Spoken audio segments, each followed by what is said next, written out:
देखो आम भद्रक ग्रामांचल थाना केस संख्या 727 6 तारिख दिन जो रेजिस्टर होता एनडीपीएस एक्ट्रे से केस जी अभियुक्त अच्छा गत काली गिरफ्त कराई आमर 41.55 ग्राम ब्राउन सुगार जबत कराई गोटे मोटरसाइकेल और गोटे मोबाइल फोन जबत कराई आज कोर्ट चालान करा तार आनुमानिक मूल्य पाखापाखि 4 लाख पाखापाखि टंका हम। देखो बर्तमान जेहेतु तदंत प्राथमिक स्तर में अच्छी कि एथर संपृक्त अच्छा परवर्ती समय तदंत पर ही जना पड़ो। हूँ आमर भद्रक अंचल कुआस अंचल कुआस अंचल भद्रक कुआस मढ़िया अंचल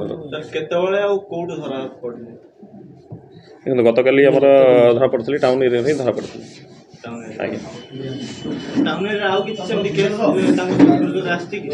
देखो विगत दिन में भद्रक जिला पुलिस तरफ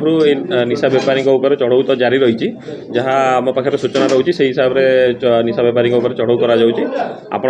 जनसाधारण पाखे किसी सूचना अच्छी जो हेल्पलाइन नंबर जारी कराऊँ जोटा सीयूजी नंबर अच्छी पुलिस